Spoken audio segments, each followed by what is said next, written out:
Boy Julian on the Brown Note and Roundup time. So this is my albums of the year. Every year I do my albums, tracks and movies of the year and over the Christmas period.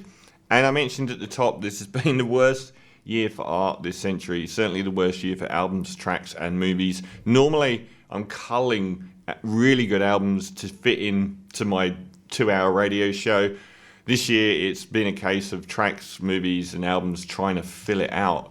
I don't know what the answer is there. I do have some thoughts.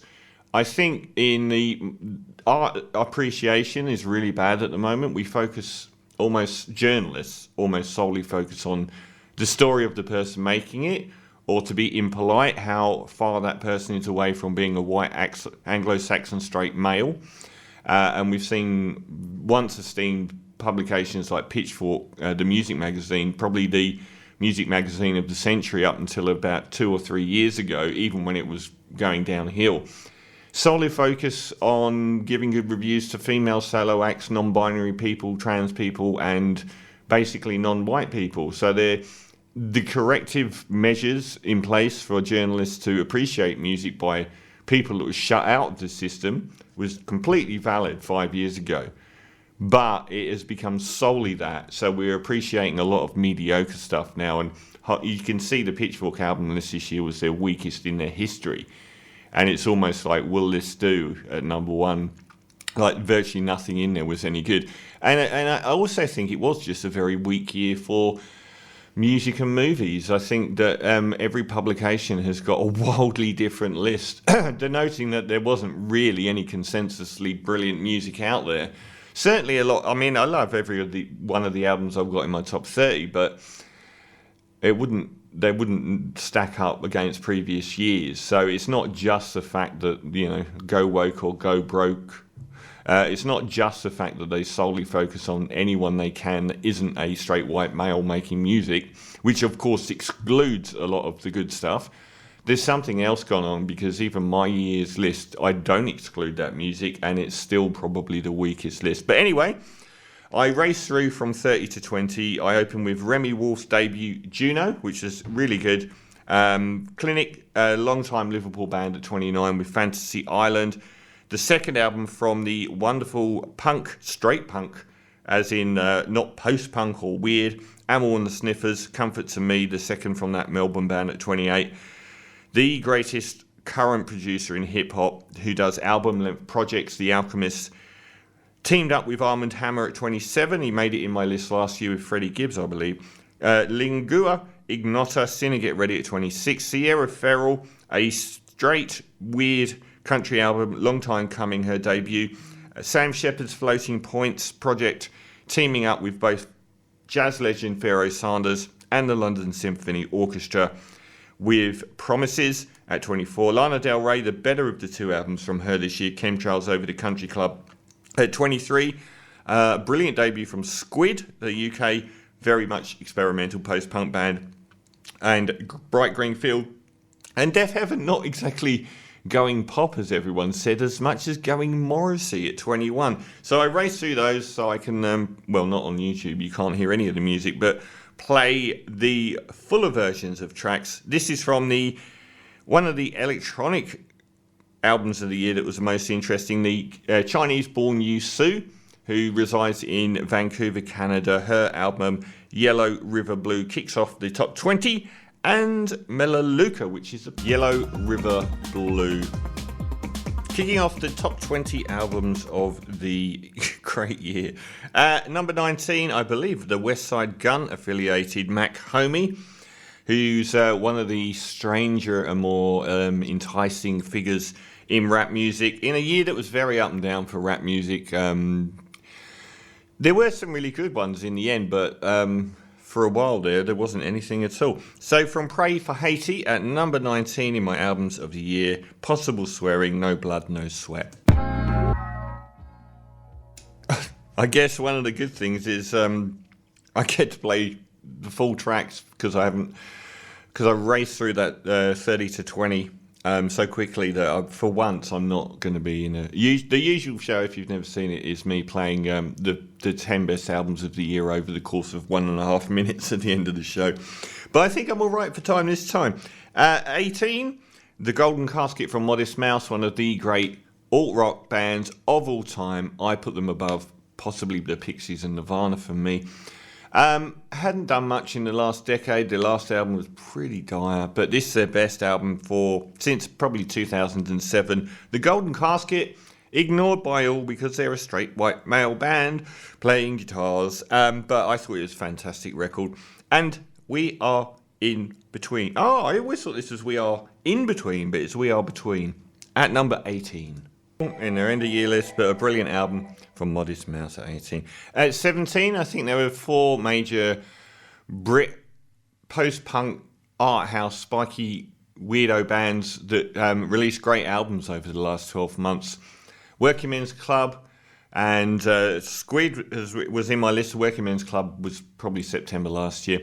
By far the most boring was Dry Cleaning, and they got the plaudits because they got a female lead singer. That's it. The music was boring and the lead singer is one of the most insipid I've ever heard.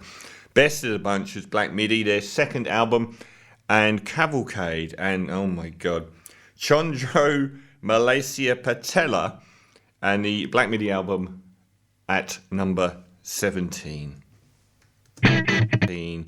You're with Julian, counting down my albums of 2022, a lackluster year all up, but all really good albums. At number 16, Nick Cave and Warren Ellis, from such groups as Nick Cave and the Bad Seeds for decades.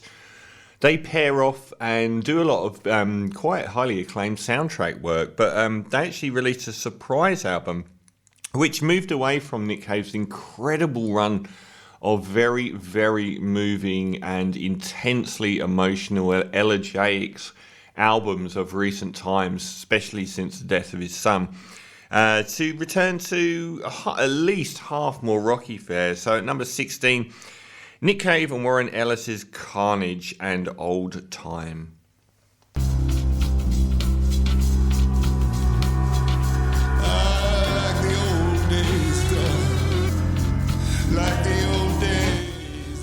I just wish he'd carried on in the rock vein of the first half of the album. He went a bit elegiac in the second half, but still fantastic. From Nick Cave and Warren Ellis at number 16 and Carnage. At number 15, arguably the most important band in the world at the moment. I would say they've had a fair stab. The still and largely anonymous UK collective Salt, who I was a latecomer to, but released 4 excellent albums over the course of 2 years. And came back this year with 9, which was an album released for apparently 99 days, and then it will be deleted. It was yet another. They've got 5 for 5 now. It was a fantastic album. At number 16, called 9, and London Gangs. That's Salt's 5th album in about 3 years, called 9 at number 15. At 14 is Tinashe. She recorded one of my favourite tracks of the century, I Love to Get Two On, and was destined to be the next big R&B singer, and was for a while, but her career tapered off and she got dropped by a record label and reinvented herself as a much more sort of Janelle Monáe-esque experimental artist. And I loved her album 333. And from that, X from Tinashe and Jeremiah, my 14th best album of the year. 333 in that track. X.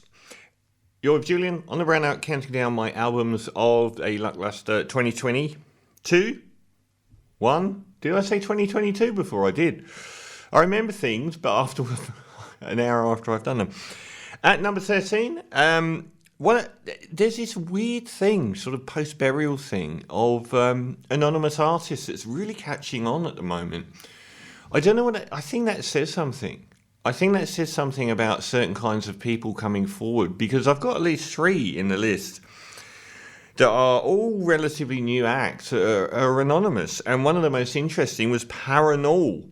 Apparently, a guy that lives with his mum and made an album in his bedroom in South Korea and released it on Bandcamp, and it was a shoegaze album, but it was also it embraced a lot of 90s rock that was analogous, like Siamese Dream from the Smashing Pumpkins and so on. It wasn't just a shoegaze pastiche. I did a whole shoegaze special a couple of years ago, as it's one of the genres that's never died. It died young and left a good-looking corpse, but it's been reanimated so often now. It's like really trendy, but such a great, wide-ranging album. A really long, enjoyable listen. This track from my 13th album of the year, called To See the Next Part of the Dream, which I actually bought on Bandcamp.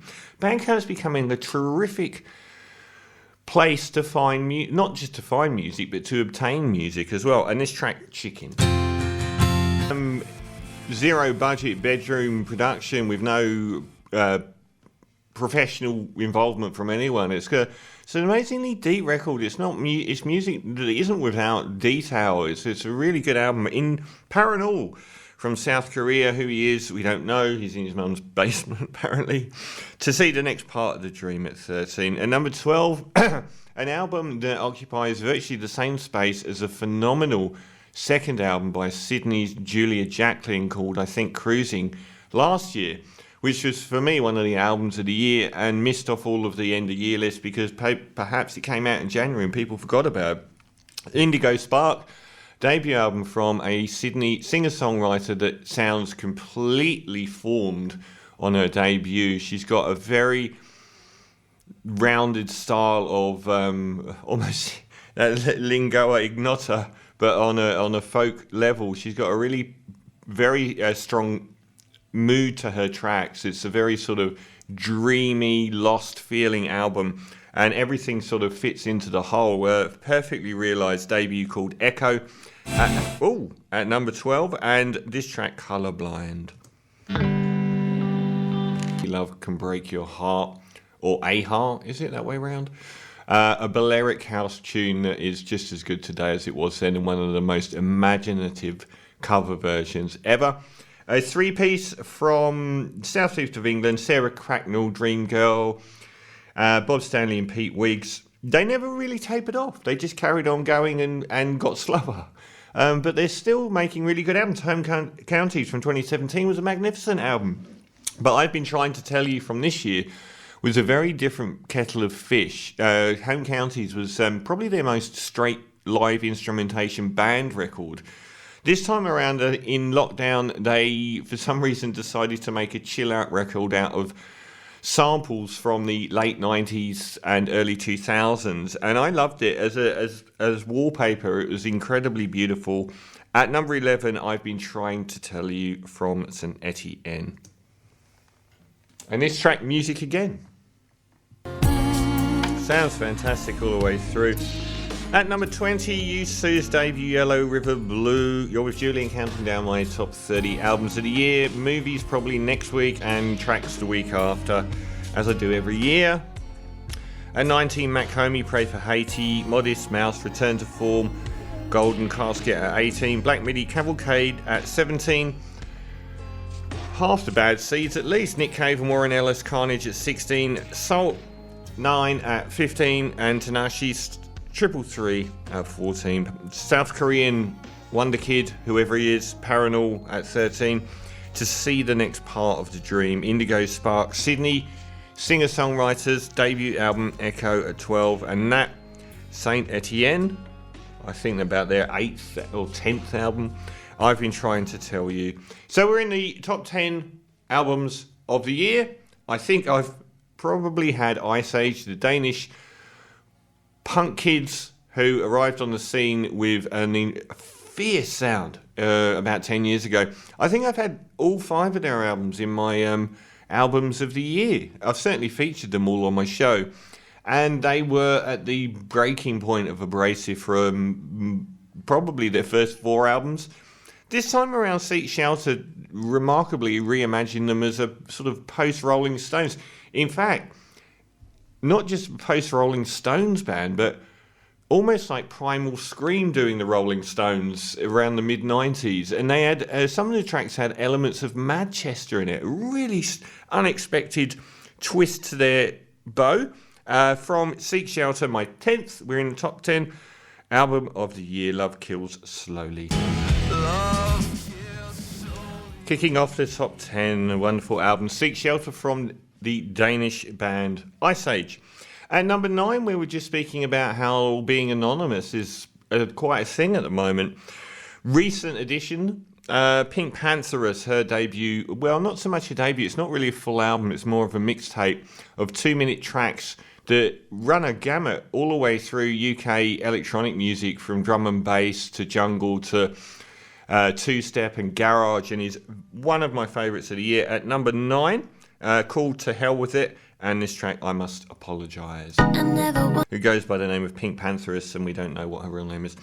At 9, with To Hell With It. At number 8, an album that slipped by virtually all end-of-year lists. I can't explain why. I'm a latecomer to Conor J. O'Brien's Irish folk indie band Villagers. But Fever Dreams, I think their 5th album in a decade, really had several of the year's best songs on it.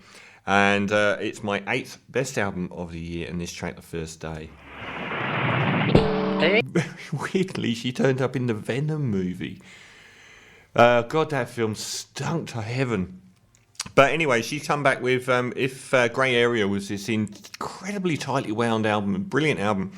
Sometimes I Might Be an Introvert, her 4th, is a maximalist long-form listen, and often very good, if a bit long. I noticed that Dave album never got in anyone's list of the year. I said at the time, as with his previous album, the first few listens, you think it's brilliant, and then you suddenly think, actually, it's a bit cringe, isn't it? But this time around, I didn't really like it. But another great album from Little Sims at 7. Sometimes I Might Be an Introvert, and the opener.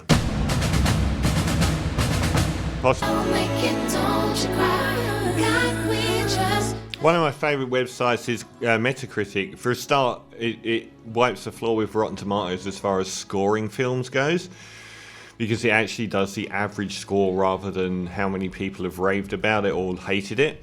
So you get a lot of 90% films on Rotten Tomatoes that are like 6 out of 10, because 90% of people gave it a 6 out of 10, but they actually do the scores.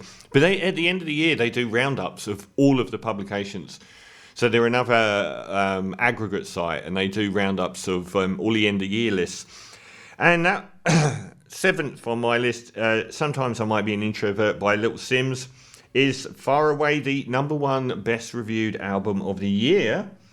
And Promises by Floating Points, which you've had in this list, was number 2. And the number 3 one is coming up in 2 tracks' time. At number 6, Adam Granduciel's The War on Drugs occupy a unique space in music with regards to being an 80s widescreen rock band, and I Don't Live Here Anymore is arguably their most focused album yet. This is Victim.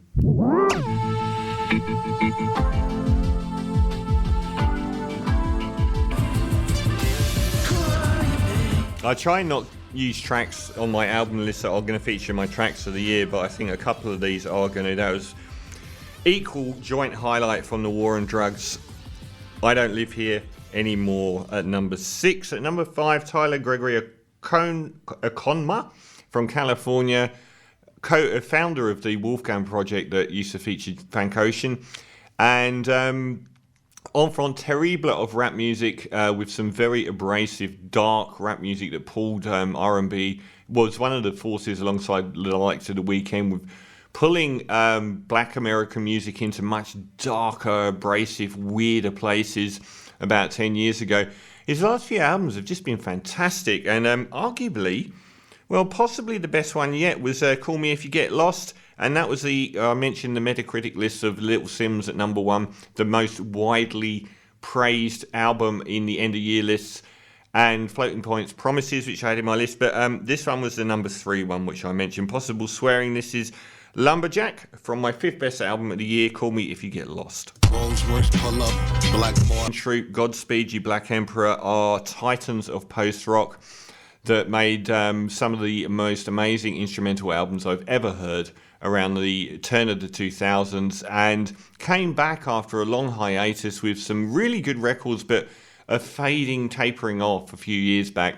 But I thought their new album, God's Pee at State's End, was the best album they've done since Lift Your Skinny Fists Like Antennas to Heaven, and the closest they've got really into making very, very loud rock music. And this was a time where I thought they'd really gone back to F sharp, A sharp, Infinity, probably my all-time favourite instrumental rock album. And it's very hard to program these because they're 20 minutes long. So a snippet of A Military Alphabet, Five Eyes All Blind, from my number 4 album, from Godspeed You Black Emperor from Canada, Godspeed at State's End.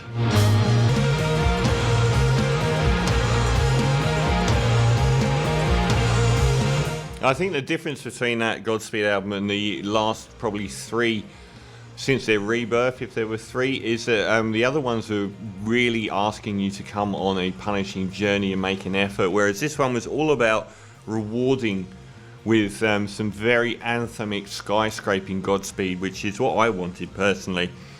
That was at number 4, and number 3 in my albums of the year, Matt Sweeney, a indie godhead session guitarist of multiple acts, and Bonnie Prince Billy, aka Will Oldham, a long-standing musician, used to be in Palace Music, and his album I See a Darkness under that name, Bonnie Prince Billy, is one of my all-time favourite records. I even did a show on it, a retrospective show on it, about a year ago.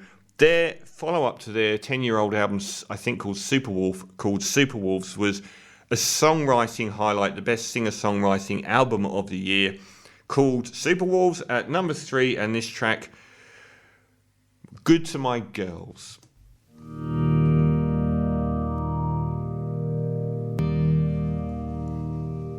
So the lyrics on it are just stunning, like, so rude.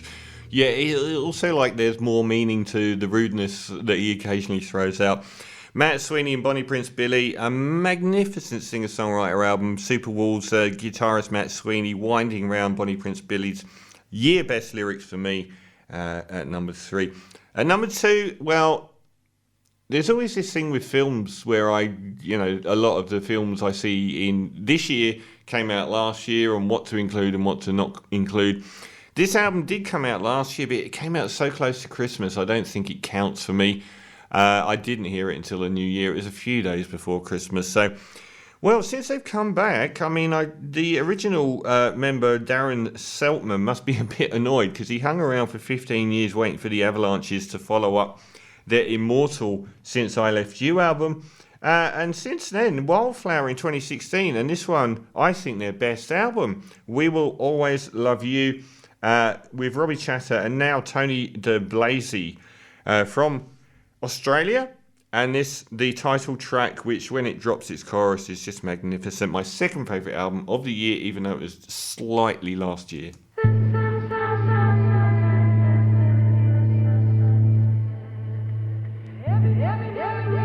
Well, you're with Julian on the Brown Oak. My top 10 albums of the year, I Say Seek Shelter at 10, Pink Panthers to Hell with It at 9, Villagers, Fever Dreams at 8, Little Sims, the album that was most featured in top 10 lists of the year, Sometimes I Might Be an Introvert, The War on Drugs, I Don't Live Here Anymore at 6, Tyler's Call Me If You Get Lost at 5, Godspeed You Black Emperor, Godspeed at State's End at 4, and Matt Sweeney and Bonnie Prince Billy with Superwolves at 3, and that track was We Will Always Love You, the title track of the third brilliant album by Avalanches at number 2. At number 1, my album of 2021 is Kevin Martin, aka, well, he records under many aliases, King Midas Sound. I featured a few of those albums over the last decade, but The Bug is the one that's most synonymous with him for being basically Notting Hill Carnival bass heavy sound system music. And even though the last Bug album was a lot more pop,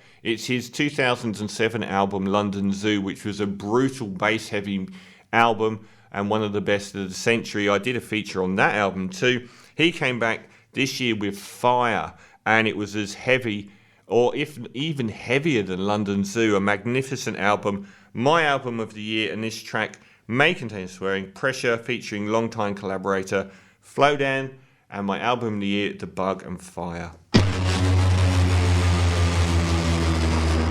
Adios.